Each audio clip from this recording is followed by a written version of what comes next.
Good morning, everyone. It is certainly exciting and a pleasure to be here with you today. As Gary mentioned, I work at Student Achievement Partners, and we formed our organization, I'll say first, as a nonprofit. We don't sell anything. We don't take money from anybody that sells anything. And as I go around the country, quite literally speaking about this, that actually changes everything. When you're here to present just about what the standards expect, what our best thoughts are about implementing the standards, that we don't have a follow-up sales pitch to deliver. So as I kind of share with you in the next few minutes here, our thoughts about what the standards do expect and how to think about that, I'm going to ask you to do more than listen. What I'm going to ask you to do is think about how this really impacts your work, the ways you communicate with your school districts, the things you expect of the students whom you serve. And if you're kind of on the funding side of things in this room today, to think about the kinds of things you choose to invest in. Because as I've observed often, as of late through my travels, where we are now in education is that we're having more than conversations about this stuff. We're at a very unique point in time where I think enough people are around the table and excited about the work that we're actually going to get closer to our goals of meeting the needs of all students than we ever thought possible, perhaps before. And so other than just taking my word for it, hopefully when you understand the way we think about standards, that'll be more clear to you. When the standards began, and you guys aren't seeing my slide, oh, they're there. You don't need to see me. When the standards began, there were kind of three descriptive priorities of these standards that were really leading the talking points, so to speak. And these descriptors of fewer, clearer, higher were intended to be the most broad contrast to typical state standards that we had seen previously. And what those state standards looked like, many of you are probably familiar, were incredibly long, incredibly vague, and so that even if a teacher intended to teach everything in his or her state standards at a particular grade level, it was really quite an impossible task to do. Someone once did the research and told me that it would take 33 years to teach all of the California state standards. That's the world we lived in. And so it was very difficult to really try to think about best practices because teachers were really left up to making decisions about which things they were going to concentrate on in any particular year. And some teachers made those decisions based on what they enjoyed teaching, what the kids were good at, you know, the fun things, some based on what the state assessments were. But even that, we didn't always know what was on the state assessment, because how do you build a state assessment on a set of standards that are so broad, so vague, that they don't really even give you good information back about what to do as a practitioner in the classroom? So these standards set out to, first of all, be a set of fewer standards. Everything in there is expected of every kid. And I often tell this story. There's actually a math supervisor in the room, Tracy, who has heard me say this before when I used to give this talk from my seat in New Jersey, that when we used to try to print the New Jersey state standards, like it would take a whole month for me to order the right size paper, find the printer that could handle that, and figure out how I was going to disseminate that. And when we were contemplating adopting the New Jersey standards, and I could print it on one piece of paper, double-sided 6-point font, no margins, but one piece of paper, it was like a new day. And so that really is a powerful message to say, here's what's on your agenda as a fourth grade teacher this year, and you actually know that. So that's the fewer number, and we'll talk a little bit more about that. Clearer is interesting because I think that's kind of subjective, and so a lot of people had their own language about how to describe math or how to describe literacy and really push back on whether, in fact, these are a set of clear standards. But what they are clear about is in describing what performance looks like. That was the intent. And then the third thing, which I always take opportunity to clarify, is what it means to have higher standards. It doesn't say fewer, clearer, harder. What we're describing is a set of higher standards, which means what we declare is in fact what we expect. So think about the world outside of education that has standards, safety standards, standards in construction, electrical work, and so on, that you wouldn't for a moment think, if I bought something that says, you know, this meets Underwriter Laboratories standards, we would never think, oh, some of the appliances, some of the time. What it means to meet standards is all of the time, all of those standards. And so that's what's meant by a set of higher standards, that they are in fact expected of all students. So how we got to fewer, clearer, higher was also quite a revolution in the world of standards building, and having had firsthand experience in this work. Very different that we started with a body of evidence, rather than opinions and people kind of fighting for what they believed should be taught or shouldn't be taught. And we started with a body of evidence of what, in fact, do students need to be successful after high school, whether that's college, whether that's career. I mean, previous to this, the National Governors Association and the Council of Chief State School Officers, who really launched this work, were very motivated about the dropout rates. How many kids were graduating from high school? And I remember from my perch at the State Department said, I could give any kid a diploma. That's really not our issue in this country. Our issue in this country is even for the kids getting a diploma, they aren't prepared for much. And so we consulted and spent a good year doing the research about what do college professors tell us what's happening in technical programs that really prepares kids. And very important to our teachers is that this was a set of standards that were honest about time. It's easy to add standards, but what was really kept to task is that every time we thought to add something else in the standards, it literally meant that that was less time spent on the things that were already in there. So that was a very big part, and really posing quite a bit of challenge, I think, to classroom teachers today, as much as we've asked for that message over the years. And then I think very important to summer school programs is the actual architecture of both the literacy standards and the math standards, very different from previous standards, are actually built on progressions. And so there are clear pathways in mathematics, clear pathways in literacy that you can see what's happening. And it's not to say, oh, this student is 2 years behind, because it's not all of math that you might be 2 years behind in, but you can take a look at specific pathways of learning, and in remediation programs or even acceleration programs, you can see how students can really catch up, so to speak, by looking at the content within a grade level from a progression perspective. So just quickly, where we are in the nation. It's quite remarkable. The people who worked on this, David Coleman, Jason Zimba, Sue Pimentel, who formed Student Achievement Partners, were the lead authors of the standards, and they'll tell you they thought maybe 12 to 15 states would end up adopting these standards. And where we are now is that 46 states have adopted. Interesting, anecdotes, Alaska did not adopt, but the city of Anchorage did, which represents 85% of their population. And even in some of the states that are still in orange on this list, there's a lot of interest in the Common Core, and so I don't think anything's done yet regarding this. But what that hopefully is signaling to all of you is the relevance of sharing your practices, no matter where you're located in this country, is absolutely highlighted here. Programs that work well with a particular set of standards in California could be very relevant to what's going on in Florida or New York or Illinois, for that matter, because we're now working toward a common set of expectations. And so that should change a lot in our work. So what I want to do next, and I'm a little nervous because I can do this in an hour, but I have about probably 10 minutes left to do this in, is to kind of give you a sense of the what. What's really changing,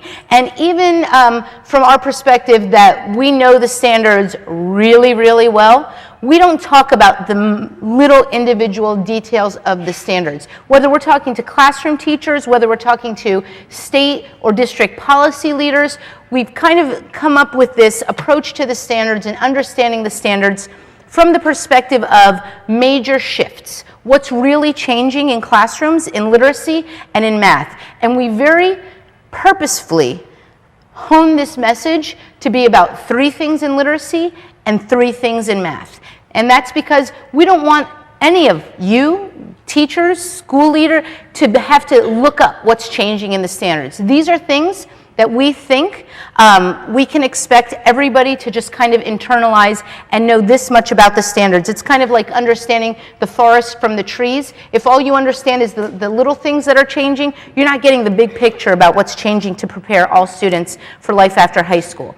So with English language arts and literacy, one big change is that we are now, particularly in elementary school, using texts as a source of building knowledge. So throughout the country, we've adopted this approach to literacy in these 90-minute literacy blocks. I often joke when I have more time that in my kids' schools, like, they're not even allowed to use the restroom during the literacy block. It is like the most sacred time of all. And what research has shown us is that about 80% of what students read during that literacy block is fictional stories. And that has come, quite frankly, at the expense of science and social studies. And when I was an elementary principal, you know, I looked at those lesson plan books, and it was like every Thursday afternoon for 4 weeks we'd do science, and that's all we had time for. And then for 4 weeks we'd do social studies. And so what this shift is saying in elementary school is that the elementary teachers get to recapture that very important position of being a guide to the world for these kids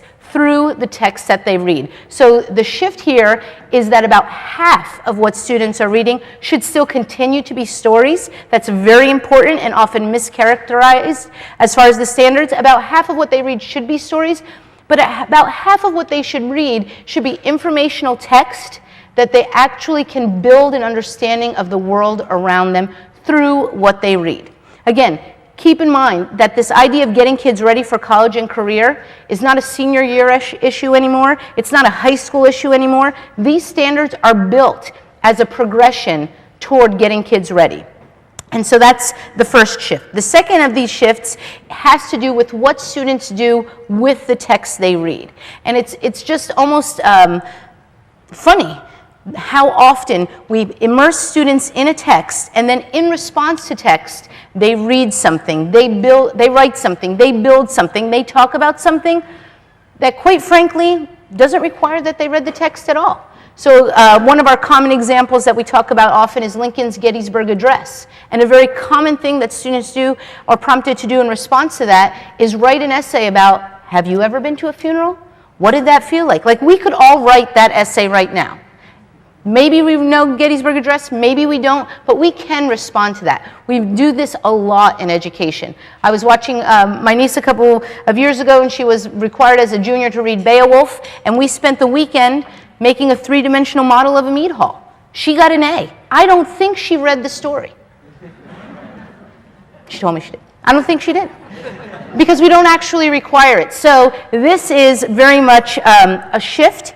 And just to kind of say, if you've kept track of any of the work that's going on with the 2 assessment consortia that are building tests to measure these Common Core standards, these same shifts are included in those documents as well. So what are kids going to be reading on these tests? You can bet about half of it's going to be informational text. What are they going to do in response to the text? They're not just going to write a narrative giving their opinion, like my daughter had to do 2 weeks ago. Do you think animals have feelings? Provide evidence.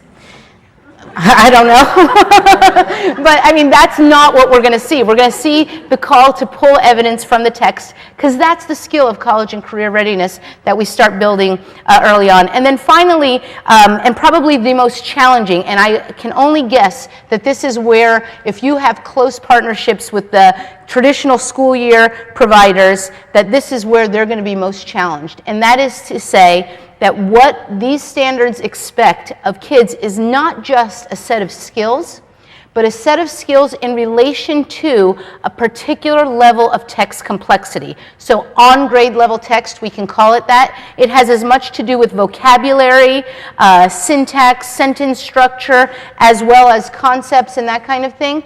And it's a move away from an emphasis on leveled readers, that every kid gets a book at their level, because the idea is that what research has shown us over the years is, yes, kids are engaged in reading when that's happening, but they're never getting to the point of on grade level. And so that's not a recipe for acceleration. And one of the most startling bits of information that we found when we were doing the college and career ready information is that the gap between what students were reading in high school and what they were expected to read in college or technical programs was larger than the gap between 4th grade and 8th grade reading.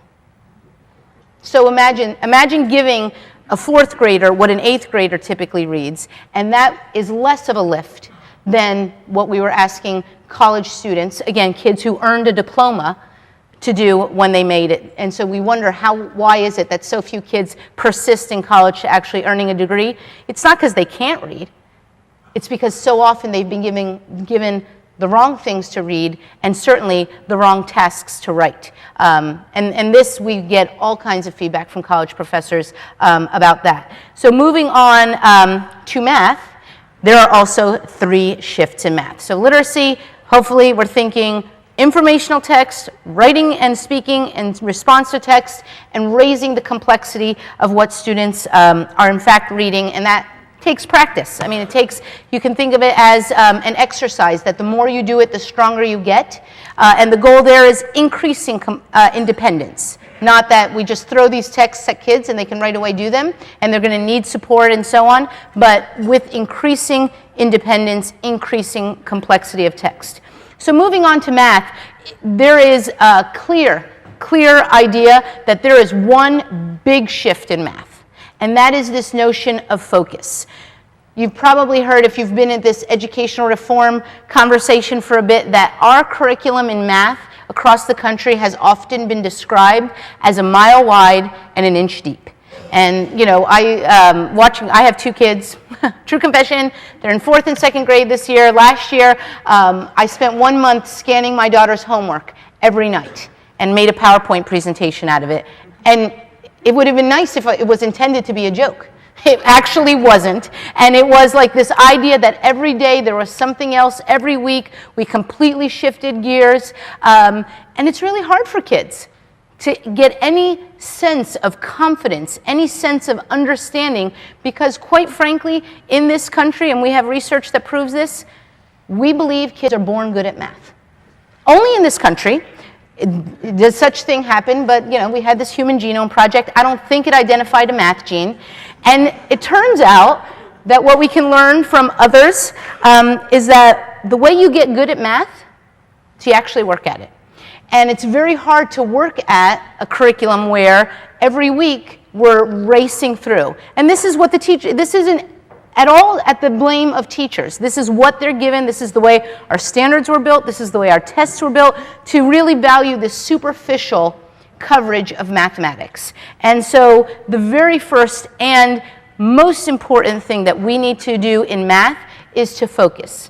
That means cutting things out of the curriculum. And as long as I've been in education, people always lament about, oh, we just have too much. And so now we're at a point in time where we're saying, you know, I was in Tennessee a couple weeks ago. In 3rd grade, they used to have 113 standards in math. And now there's something like 27. Now, you can argue about the green size and whatever, but for sure we're actually cutting things out of the curriculum. Early research that was done this past spring by Bill Schmidt at Michigan State said he interviewed teachers, thousands of teachers in all the states implementing the standards. 90% of them read the standards. Okay. 75% of them said they agreed with what the standards expected for kids. But only 25% of those teachers said that if there was something in their curriculum that was not in the standards, that they were willing to drop it.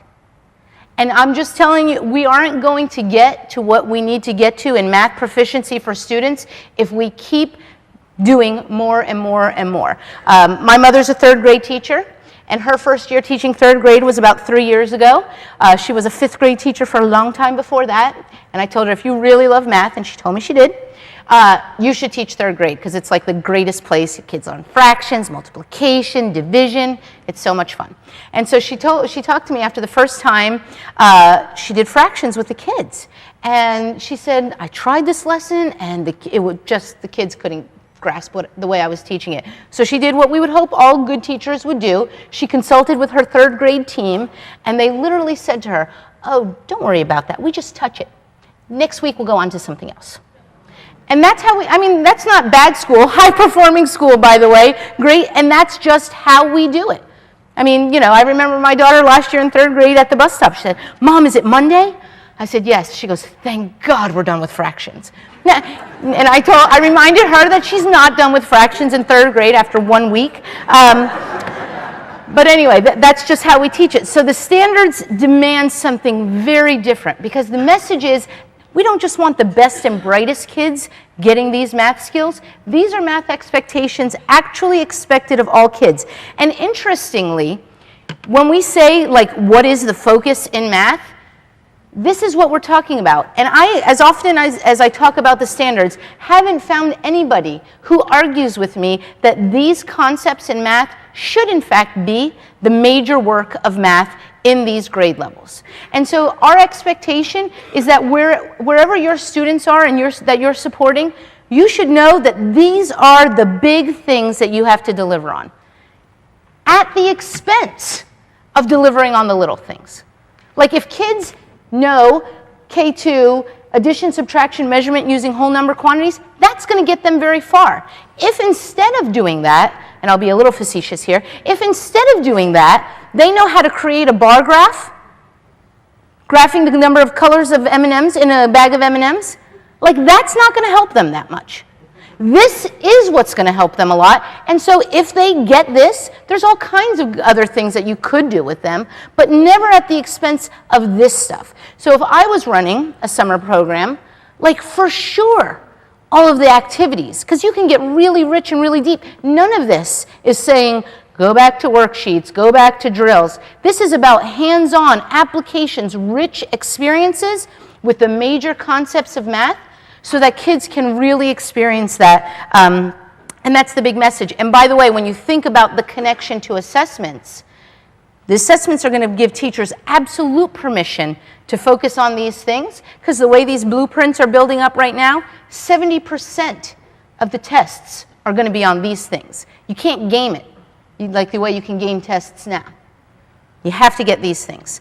So the second thing that you get only when you focus in math is this notion of coherence. And I often, kind of dub this as math is supposed to make sense.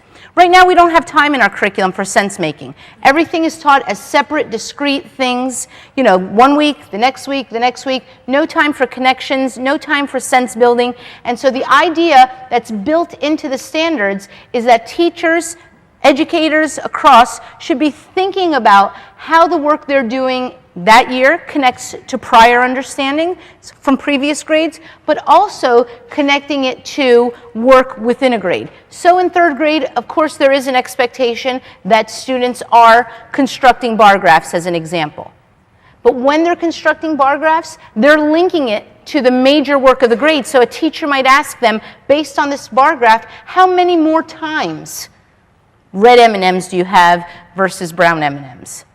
How many more? If you want to reinforce addition and subtraction, how many less? Rather than previous standards which would have just said construct bar graphs. And since we're doing bar graphs, you can calculate using a calculator. Think about ways to constantly link it and reinforce it. And then finally in mathematics, the third shift rather, is this notion of rigor. And it's not to say that we're making math so hard, but what we're saying here is to be proficient in math, there's actually 3 things. And so we have, I feel like, too many 3-legged stools in education, but you could think of it as that. And that is to say that it's not enough in mathematics to just know your facts. So my daughter, 3rd grade last year, I thought I'd give her the greatest gift I could give her, which is to require that she knows her multiplication facts. I know, you're jealous, I know. And because I knew how far that would take her, how that would set her apart from many of her peers if she in fact knew her multiplication fluently. And the teacher at the end of the unit or whatever did give a time test. It was great celebration. She got it, she did it, and literally go out to dinner that night in celebration. And the mean mother that I am, I turned to her and I said, "So Ariana, if someone asked you when you would use multiplication or what multiplication means, what would you tell them?" She had no idea. No idea. And so just knowing your facts is not enough in the expectations of these standards. We're building math from one year to the other, so a huge thing is that we need to build conceptual understanding. Quite frankly, we didn't have time for it in the past. We just needed to focus on getting efficient, quick, reliable answers from kids. So we taught them all kinds of tricks, all kinds of memorization strategies for how to get to the answer at the expense of teaching math. And so what these standards expect is 3 things.